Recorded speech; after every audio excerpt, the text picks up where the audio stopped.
નમસ્કાર, spark today ન્યૂઝમાં આપનું હાર્દિક સ્વાગત છે. અઠવાડિયાના અંતે એટલે કે રવિવારે સાયબર અવેરનેસ એપિસોડ એક ટોક શો કરીએ છીએ આપની માટે.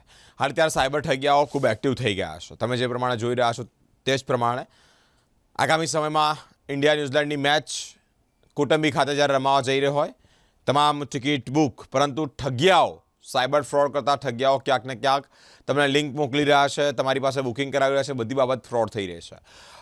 .apk માજા મૂકી છે, એટલે કે .apk ફાઇલ અત્યારે સાયબર ઠગિયાઓ દ્વારા મોકલવામાં આવી રહી છે અને તે જ અંતર્ગત ફ્રોડ થઈ રહ્યું છે. .apk ફાઇલ તમને ઇન્સ્ટોલ ડાઉનલોડ કરવાનું કહે તો ન કરવી જોઈએ. કેમ? એની ચર્ચા વિશેષ કરવી છે. અમારી સાથે સાયબર એક્સપર્ટ મયુર ભૂસાવરકર સર ઉપસ્થિત છે. સર, સ્પાર્ક ટુડે ન્યૂઝમાં આપનું હાર્દિક સ્વાગત છે. સર, .apk ફાઇલ ઓકે એ ઇન્સ્ટોલ કરવાનું કહી રહ્યા છે કોઈ, તો ન કરવી. કયા પ્રકારનો ફ્રોડ થઈ શકે છે અને શું ધ્યાન રાખવું? તમામ દર્શક મિત્રોને મારા સાદર પ્રણામ. સૌથી પહેલાં તો એપીકે જે છે એ એપીકે છેલ્લા કેટલાય સમયથી ચાલતી આ એક સાયબર ગતિવિધિ છે, જેની અંદર તમને સોશિયલ મીડિયા, વોટ્સઅપના માધ્યમથી કાં તો ટેલિગ્રામના માધ્યમથી .apk ફાઇલ મોકલવામાં આવે અથવા વોટ્સઅપ પર કે ટેલિગ્રામ પર કોઈ લિંક આવે અને જ્યારે યુઝર કોઈ લિંક પર ક્લિક કરે તો એને થર્ડ પાર્ટી સર્વર પર લઈ જવામાં આવે અને ત્યાંથી એના ડિવાઇસની અંદર .apk ફાઇલ ઇન્સ્ટોલ કરાવવામાં આવે. એવું છેલ્લા કેટલાય વર્ષોથી ચાલી રહ્યું છે. શરૂઆત થયેલી કેવાયસીથી. To know your customer. તમારું કેવાયસી અપડેટ કરવાનું બાકી છે તો બેંકના નામથી તમને apk ફાઇલ મોકલવામાં આવતી હતી. ત્યારબાદ રિવોર્ડ્સ આવ્યું કે તમારે તમારા જે કાર્ડ છે, ડેબિટ કાર્ડ, એના પર જો તમને રિવોર્ડ્સ જોઈએ છે તો રિવોર્ડ્સના નામથી તમે આ apk ફાઇલ ઇન્સ્ટોલ કરો અને તમારા રિવોર્ડ્સને તમે ક્લેમ કરો. નંબર 3, તમારે ડેબિટ ક્રેડિટ કાર્ડ અપડેટ કરવાનું છે કાં તો તમારી ક્રેડિટ લિમિટ સેટ કરવી છે, અપડેટ કરવી છે, તો apk ફાઇલ એ લોકો મોકલતા હતા. ત્યારબાદ નંબર 4 કે તમારા નામનું ચલન છે, એ ચલન માટે તમારે apk ફાઇલ ઇન્સ્ટોલ કરવાની છે અને પે કરવાનું છે. એ રીતનું સાયબર ગઠિયાઓ કિમીઓ અપનાવતા હતા. ત્યારબાદ સાયબર અપરાધીઓ એના પછી આવ્યું ઇન્વિટેશન કે તમને લગ્નનું કાં તો બર્થડેનું કોઈપણ પ્રકારનું ઇન્વિટેશન કાર્ડ મોકલીને તમને apk ફાઇલ ઇન્સ્ટોલ કરવાનું કહેતા હતા. apkનો મતલબ થાય છે એન્ડ્રોઈડ ઉપર જ્યારે પણ આપણે કોઈ પણ ફાઇલ ઇન્સ્ટોલ કરવાની હોય તો આપણી પાસે બે રસ્તા હોય છે. પહેલો રસ્તો હોય છે પ્લે સ્ટોરના માધ્યમથી આપણે ઇન્સ્ટોલ કરી શકીએ અને નંબર 2 apk ફાઇલના માધ્યમથી ઇન્સ્ટોલ કરી શકીએ. એને એન્ડ્રોઈડ પેકેજ કિટના નામથી ઓળખવામાં આવે છે. apk Android package kit. Cyber અપરાધીઓ આ જ રીતે apk ફાઇલ એન્ડ્રોઈડ ફોન પર એન્ડ્રોઈડ ફોન ઉપર મોકલીને લોકોના મોબાઈલ ઉપર તરાપ મારે છે. હવે એમાં એ લોકોએ એમની જે મોડસ ઓપરન્ડી છે તેમાં એક નવો ચેન્જ લાવ્યા છે. apk ફાઇલ અત્યારના સમયમાં જે આવી રહી છે, લોકો ઇન્સ્ટોલ કરી રહ્યા છે. હું સ્પાર્ક ટુડે ન્યૂઝના માધ્યમથી સૌથી પહેલાં એ બાબત કહું છું કે ક્યારેય મોબાઈલમાં apk ફાઇલ જે અનનોન સોર્સ પરથી આવેલી છે એને ક્યારેય પણ ઇન્સ્ટોલ કરવી જોઈએ નહીં. Number 1. Number 2, apk file install થયા પછી મોબાઈલમાં એ બે પરમિશન અત્યારે લઈ રહી છે. નંબર 1 ફોન અને નંબર 2 SMS. જ્યારે કોઈ વ્યક્તિ આ apk ફાઇલ ઇન્સ્ટોલ કર્યા પછી ફોન અને SMS આ બંને પ્રકારની પરમિશન આપે છે. ત્યારબાદ સાયબર અપરાધીઓ બિરેન હવે નવી રમત રમી રહ્યા છે. હું અમારા વિડીયો જર્નલિસ્ટ જે છે ગૌતમ સોનુને એને હું વિનંતી કરીશ કે દર્શક મિત્રોને આ એક જરા બતાવે. અત્યારે બિરેન મારી પાસે એક ભાઈ આવ્યા. એ ભાઈએ મને જ્યારે એમનો ફોન બતાવ્યો ત્યારે એની અંદરથી આ હું જોઈને શોક થયો કે આની અંદર એ લોકોએ શું કર્યું, સાયબર અપરાધીઓ એના ફોનની અંદર એને apk ફાઇલ ઇન્સ્ટોલ કરી દીધી. એના ફોનની અંદરથી બે પરમિશન ફોન અને SMSની પણ લઈ લીધી અને ત્યારબાદ હું ગૌતમને વિનંતી કરીશ કે જરા આ બાબતને હાઇલાઇટ કરે. અહીંયા લખ્યું છે બિગ બાસ્કેટ લોગિન. હવે એના નામથી બિગ બાસ્કેટમાં એ લોકો લોગિન થઈ ગયા.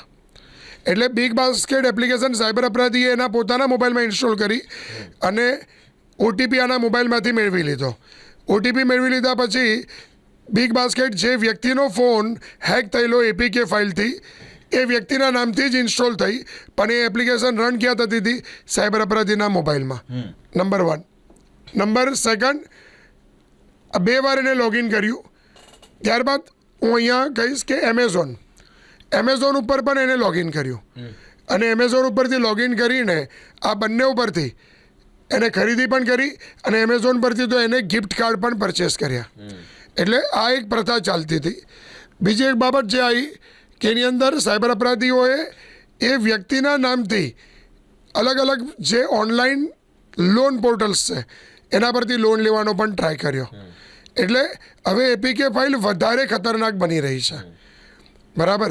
હવે જો એપીકે ફાઇલ ઇન્સ્ટોલ થાય છે તો એ લોકો ફોન અને SMS આ બંને પરવાનગી તો લે છે જ દર્શક મિત્રો, પણ સાથે તકલીફ એ પણ છે કે એ લોકો તમારા નામથી, તમારા મોબાઈલની SMSની પરમિશન હોવાથી એ લોકો તમારા નામથી એપ્લિકેશનોમાં રજિસ્ટર્ડ કરે છે, તમારા નામથી લોન લઈ રહ્યા છે, તમારા નામથી એરટેલ મનીથી માંડીને આવી જે ઓનલાઈન પોર્ટલ્સ છે એની અંદર એ લોકો તમારા નામથી એ લોકો અકાઉન્ટ રજિસ્ટર્ડ કરી રહ્યા છે. એટલે જાગૃતિ એ બાબતની જરૂરી છે કે કોઈના પણ કહેવાથી ક્યારે પણ એપીકે ફાઇલ મોબાઈલમાં ઇન્સ્ટોલ કરવી ન જોઈએ. બીજી વસ્તુ, એપીકે ફાઇલ ઇન્સ્ટોલ કરી દીધી હોય તો આ બે પરમિશન ફોન અને SMSની ન આપવી જોઈએ. અમુક વાર સાયબર અપરાધીઓ આખા મોબાઈલ પર કંટ્રોલ મેળવી લે છે. એટલે એપીકે ફાઇલ કોઈ પણ નામથી, ઇન્વિટેશનના નામથી પણ આવેલી હોય. આપણે પાછળ એવા ઢગલો ઉદાહરણ છે કે જેમાં એપીકે ફાઇલ ઇન્સ્ટોલ કર્યા પછી બેંકમાંથી પૈસા જતા રહ્યા હોય. એટલે ફોન અને SMS આ ભાઈના પણ એમના અકાઉન્ટમાંથી 36,000 જેવી અમાઉન્ટ એમના અકાઉન્ટમાંથી જતી રહી છે અને એના નામથી ગિફ્ટ કાર્ડ ખરીદવામાં આવ્યા છે. અને હવે આગળની પ્રોસેસ ચાલુ છે. સાયબર ક્રાઇમમાં ફરિયાદ પણ નોંધાયેલી છે. પરંતુ હું સાયબર અવેરનેસ વિશેષ અંતર્ગત સ્પાર્ક ટુડે ન્યૂઝના માધ્યમથી હું તમને એટલી જ બાબત જણાવીશ કે કોઈ પણ કારણથી .apk ફાઇલ મોબાઈલમાં આવેલી હોય તો આ ઇન્સ્ટોલ નહીં કરવી જોઈએ. ઇવન ધો એની પરમિશન પણ ફોન અને SMSની નહીં આપવી જોઈએ. માત્ર એક જ બાબત યાદ રાખવી જોઈએ કે આપણે આપણા પ્લે સ્ટોર પરથી જ બરાબર સોફ્ટવેર ડાઉનલોડ કરવા જોઈએ. એ બાબતની ખાસ હું અપીલ કરું છું. જી બિરેન. મહત્વની બાબત, એક જાણકારી આપણને સૌને મળી કે .apk ફાઇલથી ફ્રોડ કેવી રીતે થાય છે. મેસેજ, ફોનની તો પરમિશન એ લોકો લઈ લે છે, સાથે સાથે તમારા નામ પર લોન લેવામાં આવે છે, તમારા નામ પર આવા ખોટા એકાઉન્ટ બની રહ્યા છે. હવે એકાઉન્ટનું ટાઈપ જો તમારા એકાઉન્ટ સાથે હોય તો તમે ફ્રોડ એટલે કે બહુ મોટી જાળમાં ફસાઈ શકો છો. .apk ફાઇલ આવે અને ઇન્સ્ટોલ કરવાનું થાય તો ચેતજો, કારણ કે આવા ફ્રોડ થઈ રહ્યા છે. કારણ કે બિરેન સાયબર અપરાધીઓ જે છે એ તમારા નામથી અકાઉન્ટ ખોલે છે. હવે એરટેલ મનીમાં અકાઉન્ટ ખોલ્યું, હવે કોઈ બીજો સાયબર ફ્રોડ કરે અને સાયબર ફ્રોડના પૈસા તમારા અકાઉન્ટમાં જ એ લોકો એરટેલ મનીમાં જ મેળવવાના. ઠીક છે. હવે એરટેલ મનીમાં મેળવ્યા પછી જો કોઈ વ્યક્તિ સાથે ફ્રોડ થયો છે એ ફરિયાદ NCRB પર કરે છે, બરાબર, તો ફરિયાદ કોના નામથી થઈ? સાયબર અપરાધી નીકળી ગયો, બરાબર. એટલે NCRB ને તો એટલું જ ખ્યાલ છે કે કયો મોબાઈલ નંબર યુટિલાઇઝ થયેલો છે, કોના અકાઉન્ટમાં ગયો. એટલે આ અત્યારે એપીકે ફાઇલની રમત છે. એટલે હું એવું માનું છું કે જેટલા આપણે જાગૃત રહીશું તેનાથી આનાથી બચી શકીશું. બીજી બાબત હું બિરેન એડ કરવા માગીશ કે દરેક જન યુઝર બે બાબતનું ખાસ ધ્યાન રાખે. એપીકે ફાઇલ ઇન્સ્ટોલ કરતી વેળાએ વોટ્સઅપ તમને વોર્નિંગ પણ આપે છે, પણ તેમ છતાં પણ આપણે કોઈ કારણવશ એપીકે ફાઇલ ઇન્સ્ટોલ કરીએ છીએ. તમારા મોબાઈલના સેટિંગમાં એક ઓપ્શન આવે છે ઇન્સ્ટોલ અનનોન એપ. એ વોટ્સઅપ માટે કે કોઈ પણ માટે ઇન્સ્ટોલ અનનોન એપ્સમાં જશો તો એમાં તમને તમારી ઇન્સ્ટોલ એપ્લિકેશન્સની યાદી બતાવશે અને એમાંથી તમે કોને આ પરમિશન આપેલી છે ઇન્સ્ટોલ અનનોન એપની.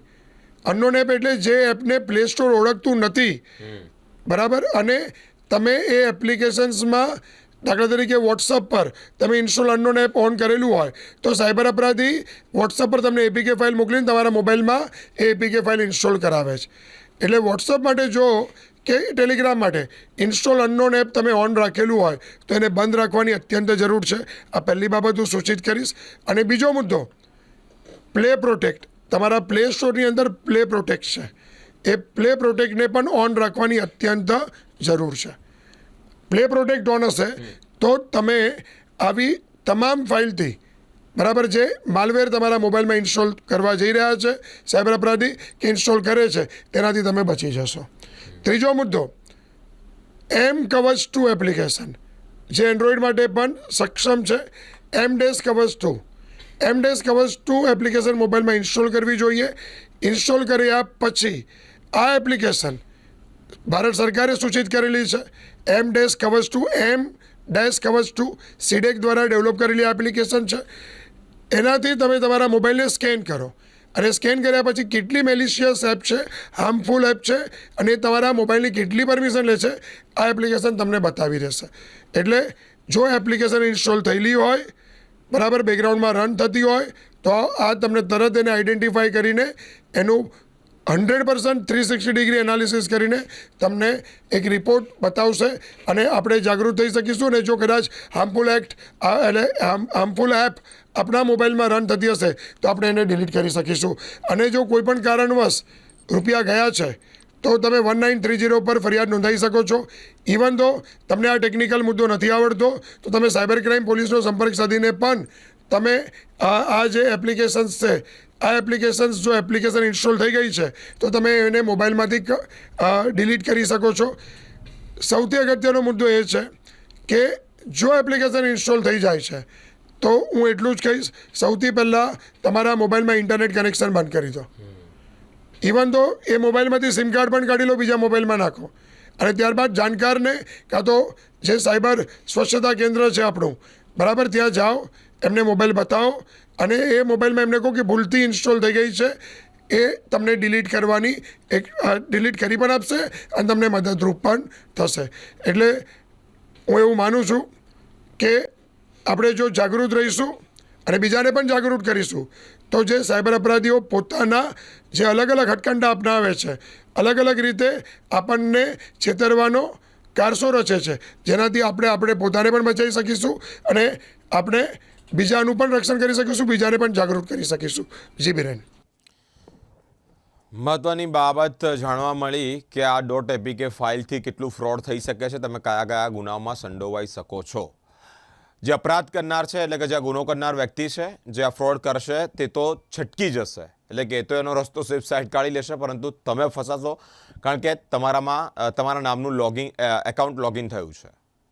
મિત્રો, ચેતવાની ખૂબ જરૂરિયાત છે. અલગ અલગ રીતે ફ્રોડ થતા રહે છે અને અલગ અલગ બાબતે અલગ અલગ મુદ્દાઓ પ્રકાશિત કરી તેના પર ચર્ચા કરીને આપણે આવી જાણકારીઓ આપતા રહીએ છીએ. કારણ અત્યારે સાયબર ઠગિયાઓ ખૂબ એક્ટિવ થયા છે. અગેન આજની આ ચર્ચા એ અમારી .apk ફાઇલની ઇન્સ્ટોલ કરવાની હતી કે તમે કઈ રીતે તમારા ભોગ બની શકો છો. આ જે ઠગાઈ આચરી હશે તેનો ફોન અને મોબાઈલ તો તમારો મેસેજ તો ટ્રેક થાય છે જ, પરંતુ સાથે સાથે આવા એકાઉન્ટ પર ફ્રોડ બને છે.